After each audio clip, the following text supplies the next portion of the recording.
that sounded good, didn't it? All 33 minutes of that Mike Tomlin press conference yesterday injected into my veins. Well, except for one little catch. Good morning to you. Good Friday morning. I'm Dejan Kovacevic of DK Pittsburgh Sports, and this is Daily Shot of Steelers. It comes your way bright and early every weekday if you're into hockey and or baseball. I also happen to offer daily shots of the Penguins and the Pirates, the other two teams in town that I cover. I hope you'll give those a try as well. Tomlin came into the press conference room with I guess I'd be safe in saying a forced smile on his face as he was prepared to share a funny with everybody. And he did. He said that he's in a better mood and he'd be willing to take contract questions. And I don't know if he expected the room to just bust out in like Tonight Show level laughter or whatever. But, it got a little bit of a giggle, and then he proceeded to answer every question.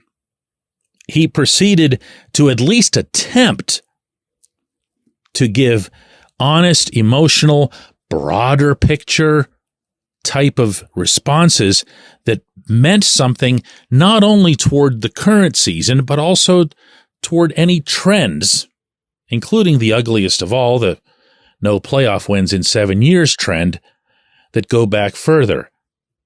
Maybe the most emotional moment was when he brought up himself that his greatest regret is not getting Marquise Pouncey a championship. And you had to have witnessed the relationship that these two had to understand that this coach felt that it was on him to get Pouncey that championship, not the other way around. Not to mention a lot of other players from those teams in the 2010s, but also a lot of guys that are on this current team. Cam Hayward, TJ Watt. And along the way, and most relevant, Tomlin talked about the immediate future. He said he's going to go to the outside for an offensive coordinator. That was probably the headline of the day, considering the way he's hired coordinators in the past. He also said he wants that coordinator to have NFL experience as a coordinator. Woohoo! He then put forth some red meat on the quarterback's front, saying that the team wants to keep Mason Rudolph. He actually made it sound like he's kind of expecting that they will. And remember that takes two. In addition to laying out a scenario in which Rudolph challenges Kenny Pickett for the QB1 spot, in which he expects, and he said so, that the quarterback of the Pittsburgh Steelers in 2024 is someone who's already in-house, and he even, said nice things about Rudolph when asked specifically if he'd seen things from Mason that he might not have expected.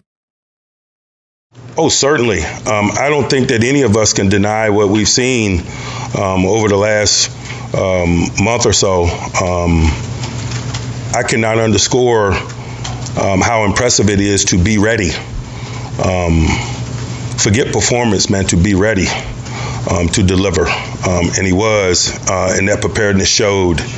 And so certainly, we're less speculative about his capabilities because there's evidence of it, and evidence of it in tough circumstances.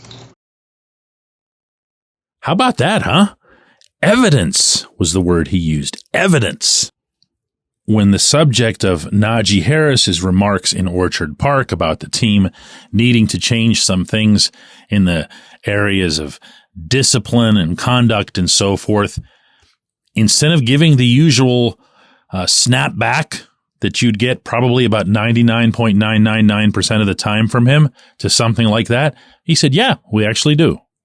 We have to talk about all kinds of things. We have to fix all kinds of things.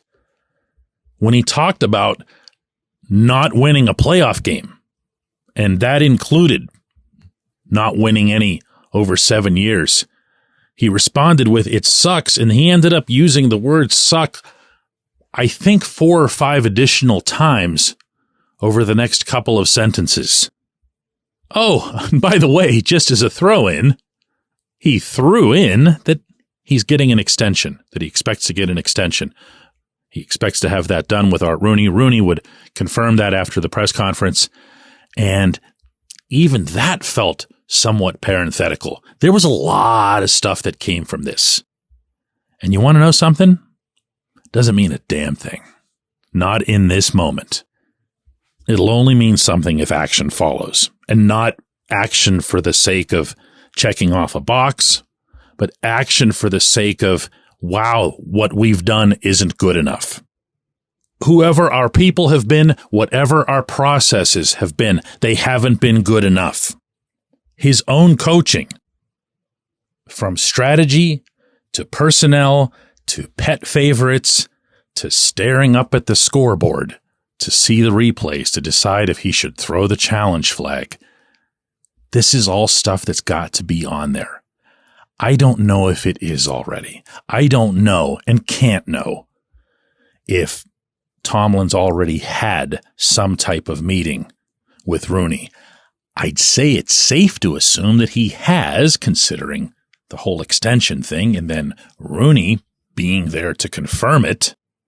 And I can certainly hope that that's begun. And I can certainly hope that Rooney's the one driving everything that needs to happen, that there's a real plan behind it, that it's really thorough, and that whatever it is that gets decided by Rooney gets followed up by Rooney.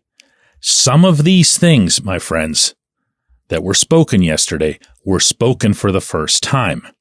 Now, a lot of that's because of the nature of the press conference.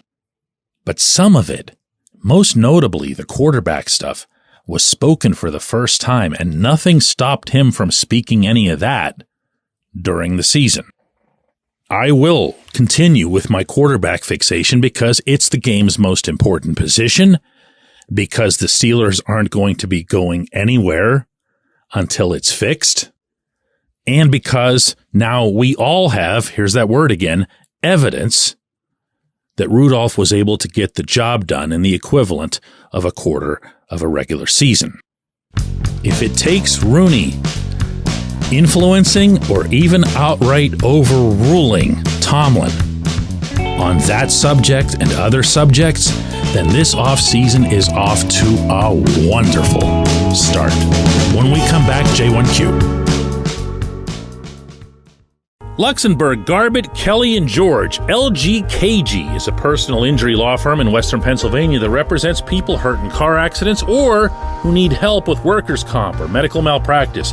When the attorneys at LGKG make you a promise, they keep it. They've been keeping promises in our region for over 80 years. LGKG's been AV rated, the highest rating a law firm can receive, and they've been designated super lawyers. That's actually a thing for over 15 years. It's a rare combination. LGKG has offices in Cranberry, Newcastle, Beaver Falls, Butler, and Elwood City. Learn more about them by visiting lgkg.com or by calling 888-842-5454. LGKG.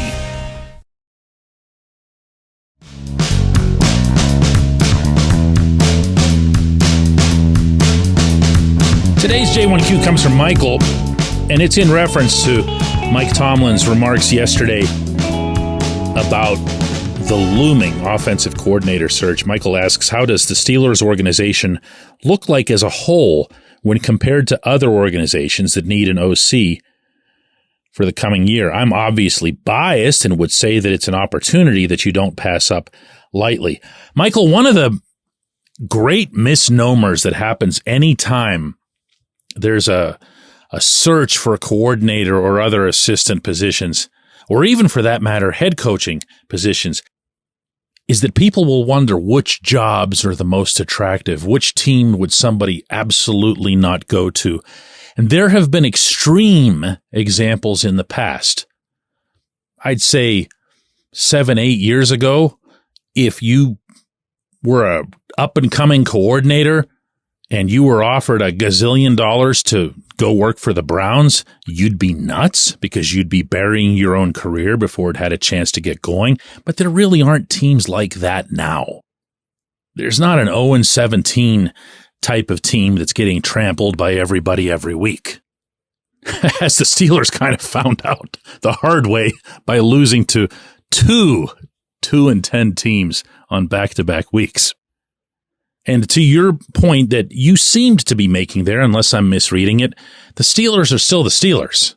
They still come with a prestige that's legitimately special in the NFL and really across the world of professional sports worldwide. If you have the opportunity to be the offensive coordinator for the Steelers, this is not something that you're going to go, boy, I don't know. Is that really like high up enough for me on the football food chain? But then there's another thing. If you're a coordinator and you watched the last 4 games, just the last 4 games, because you know you're not going to be overseeing Mitch Trubisky. If you just watched the last 4 games and said to yourself, that's some young talent there.